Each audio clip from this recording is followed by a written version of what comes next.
are these people? We're going to talk a little bit about media control and manipulation.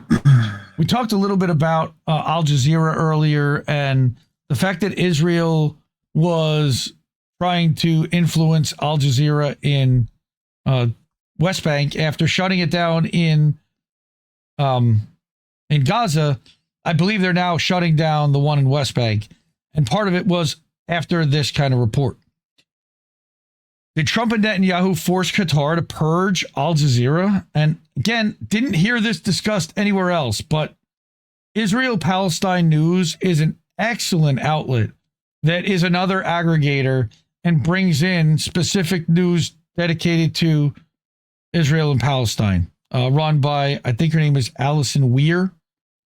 She is on Twitter at If Americans Knew. Israeli journalist Amit Siegel writes on October 6th in his blog, It's Noon in Israel, quote, my Israeli Channel 12 colleague Ehud Yaari explained that, quote, Qatar is carrying out a purge at Al Jazeera. The director's gone, the deputy's gone, and this comes together with a gradual softening of the network's editorial line. For example, Al Jazeera now, instead of praising and boasting the actions of Hamas's military wing, is focusing more on the humanitarian situation in Gaza. Why? Well, this is apparently part of an understanding between them and the United States, under which Al Jazeera will reduce the amount of incitement it spreads throughout the Middle East, Yaari explained.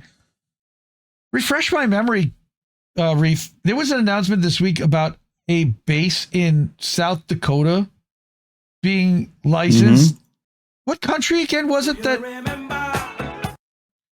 What country was it again that was allowed to have that base? I think it was Qatar. I believe it was Qatar. I remember correct. Huh.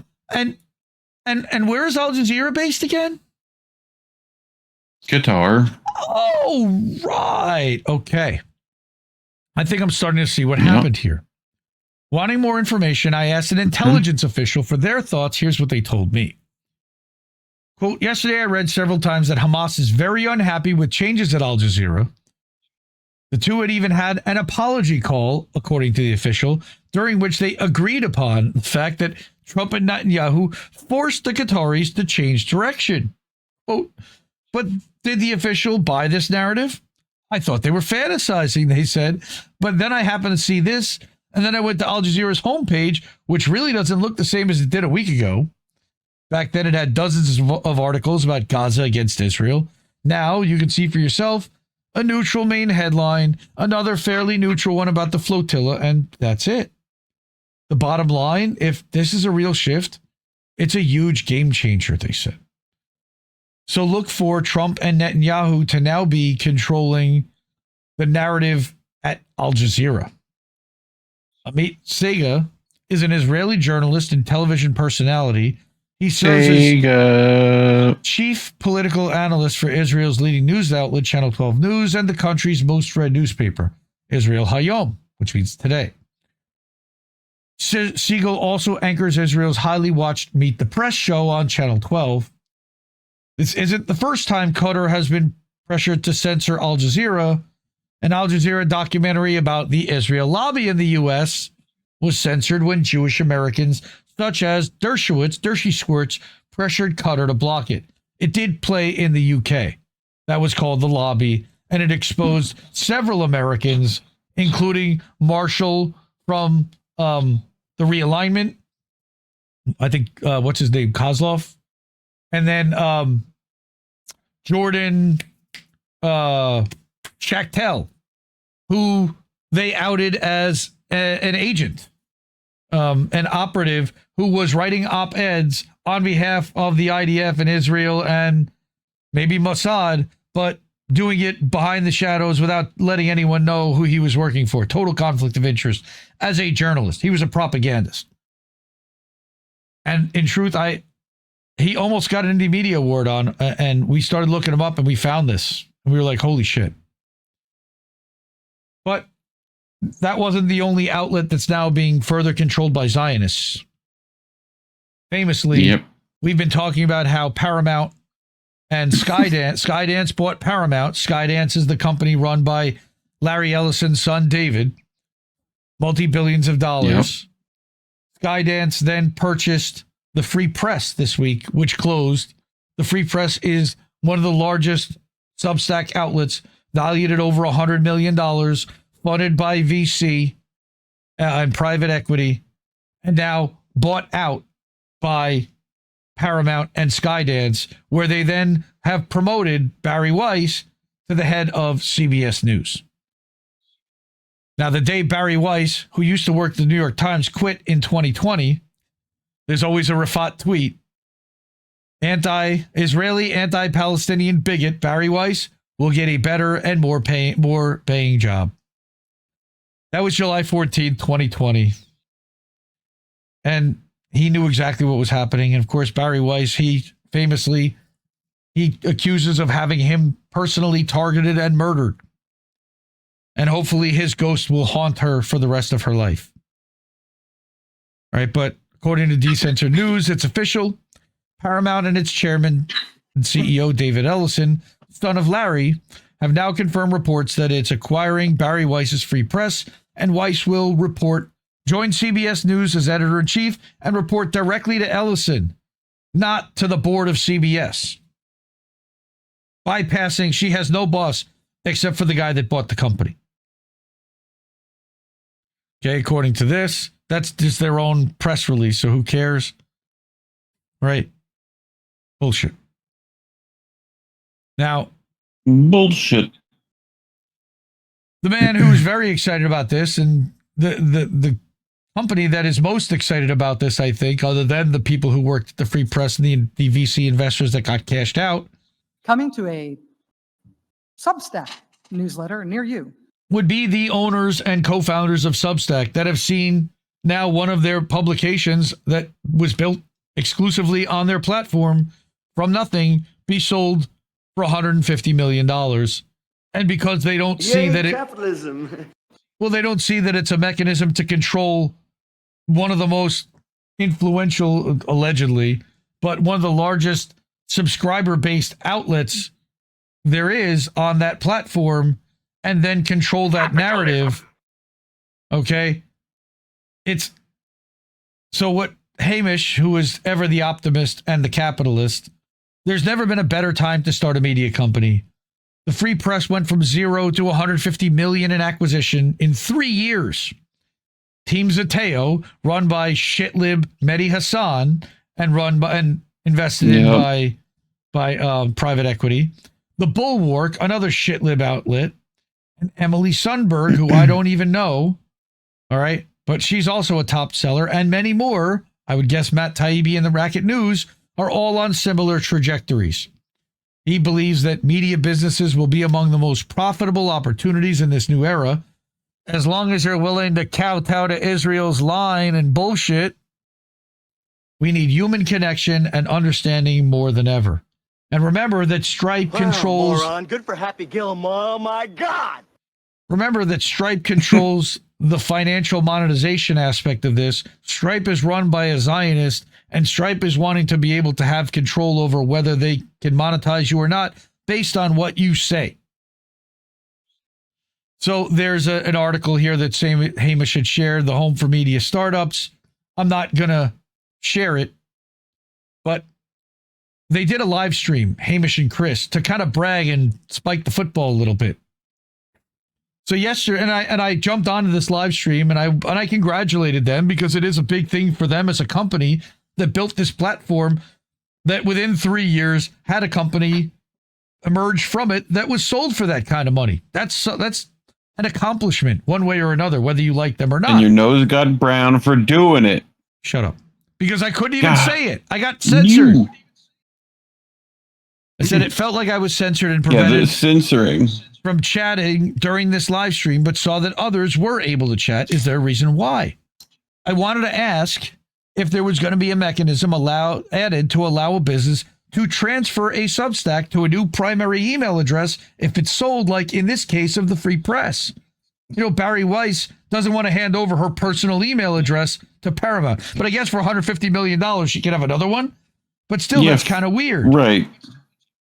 My understanding is that it's not possible at this time to even transfer a publication, hoping that a sale of this size would get leadership to look at that and try to allow for that to happen in the future. Also, thanks to my friend Michael down in South Africa, I understand that publications can't be split out from their owner's original account and transferred to different owners in case of a sale either. Doesn't make much sense. It started as a discussion about what happens to a publication when someone dies, but quickly evolved into more. So I went to put that in here on the chats, and you can see that I tried to enter that, and there's a chat afterwards. Well, I find out afterwards, somebody pointed out that the reason why you couldn't chat was because it's a paid subscription only. They gatekeep and they paywall their own chat. It's at a publication's discretion. She says, I personally see it as good policy. Otherwise, dissenters may tend to troll. That's annoying no matter what your political orientation or views are in any particular subject. However, the downside is usually paid subs applaud whatever's said, so you generally don't get robust discussion in my experience. And what I said was, yeah, okay, if you're a creator, it's one thing. If it's your platform and you're going live publicly, but yet you're going to filter out who can speak by only the ones that pay you, that's fucked up. Not the best look, especially when they talk about being champions of free speech. Agreed. I'm sure they're aware of possible pushback and they don't give a shit. These announcements are managed. You bet they are. And so what happened over at the Free Press immediately, or over at CBS News as soon as Bari Weiss took over? Well, the first thing she did was she booked a panel discussion with former secretaries of state, including Hillary Clinton and Condoleezza Rice. So I found this funny post, note over on Substack by the good citizen. Bari Weiss is a genius. Hillary Clinton and Condoleezza Rice talk about working for Israel like Bari does. 145 live viewers at 5 different nursing homes tuned in to watch it live. Worth every one of the 6 bazillion shekels paid by the Zio, CIA, Mossad, Ellison family. Money laundered in from Tel Aviv, looted from the district of Chabad. The worse the propaganda gets, the more money they will pay half-wits like Bari to keep the bar extremely low. To them, it doesn't matter what made up the value they put on their slop, because it all comes from West Israeli taxpayers anyway. 1,100 people watching 2 former secretaries of state live on a major fucking network.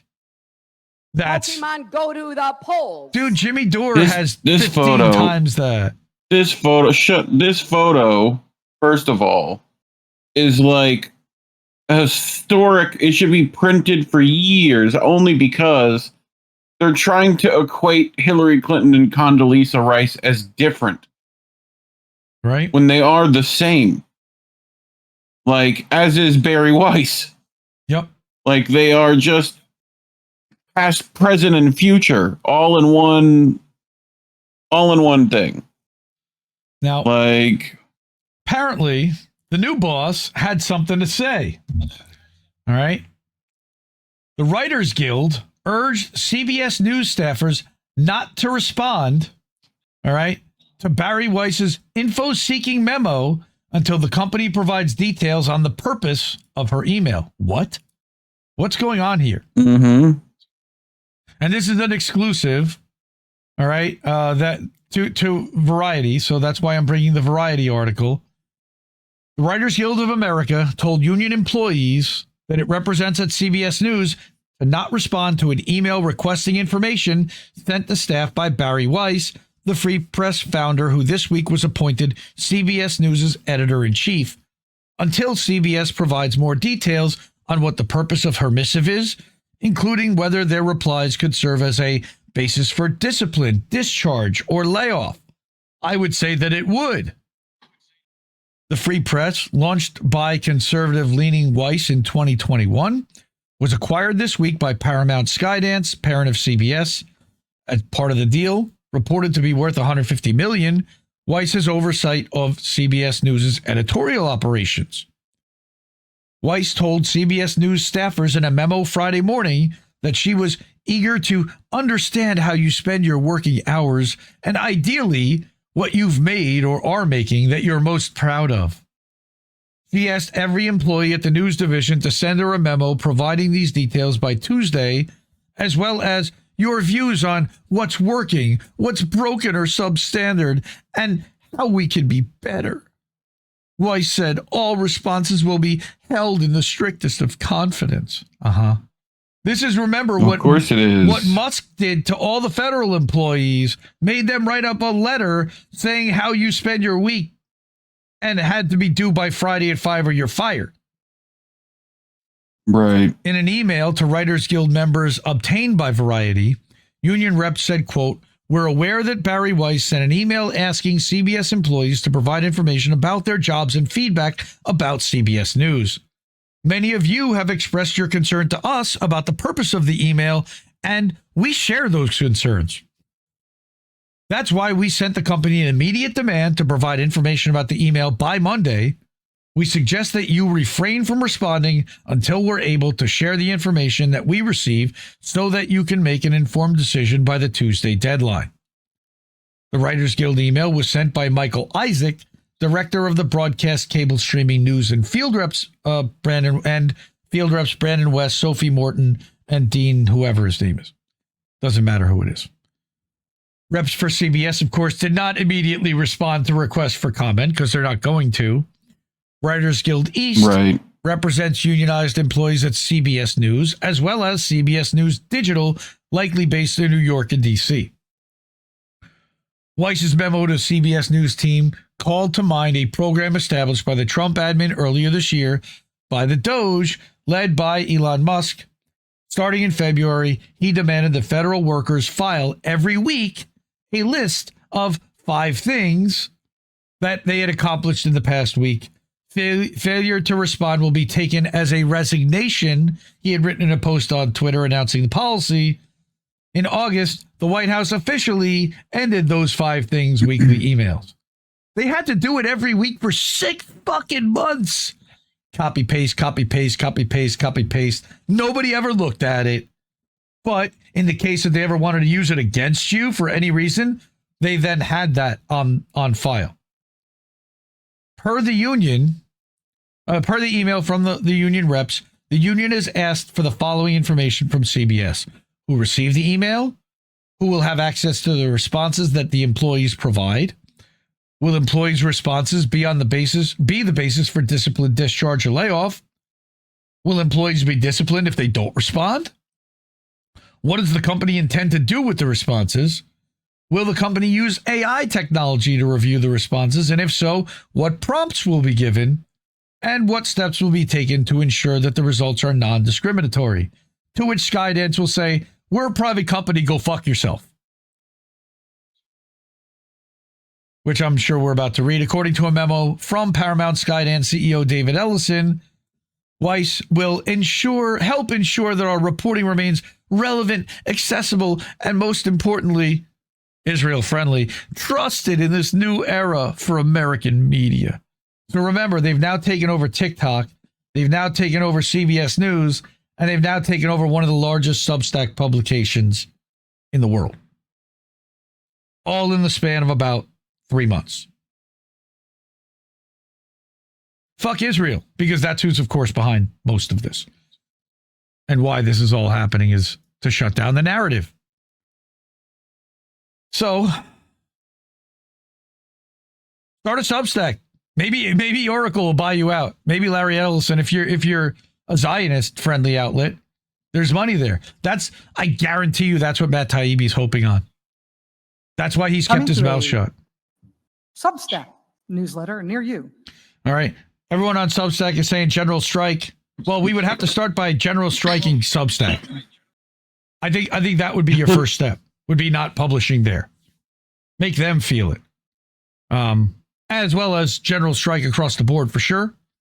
But if you're going to continue to publish on that platform that just benefited massively from Bari Weiss selling out and now being made one of the chief propagandists at one of the largest, corporate media outlets in the world. That's where we got to start. And maybe we all start to exit an Exodus Substack. That might be the way to go. And the problem is, I don't think that they care if we leave. They don't. The best place, honestly, Nope. the revolution continues. What best place to publish outside of Substack? We're doing it over at WordPress. That is self-hosted and open source, WordPress.org. You can get yourself some server space and download WordPress.org, host it on your own server, and nobody can take you down as long as they don't take down your host or your ISP. But you also don't get the massive reach and engagement that the investment in that the Substack founders have made, that we all benefit from, the referral network and everything else. So it's a double-edged sword. But the point is that if we really are talking about general strike, we've got to be willing to general strike publishing to their platforms as well. That includes YouTube. That includes Rumble. Self-publish. And you have to find us there. Underground radio, underground kind of live streaming. And that's why we created IndieNewsNow.com. That's exactly why.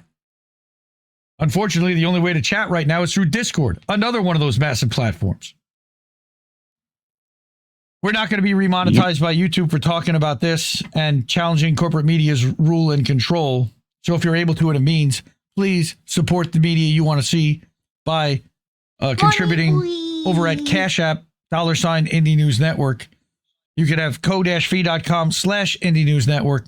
You got paypal.me/Indie News Network. Okay, you got IndieNewsNow.com. I just mentioned that. And then we've got the newsletters over at Substack, IndieMediaToday.com. We're monetized there for now. And at INNNewsletter.com. That's done through Stripe. If Stripe ever decided they wanted to shut us off, we'd be in a lot of trouble. Because that's where a lot of the money that we earn comes from and is being filtered through. PayPal is the other way. The third way is via Stripe. Not Stripe, via Cash App, which goes through Block/Square, which is a Jack Dorsey company. These payment processors, you can't get away from them, sadly. Support independent media because we need it more than ever. I love you all. We'll see you soon, fam.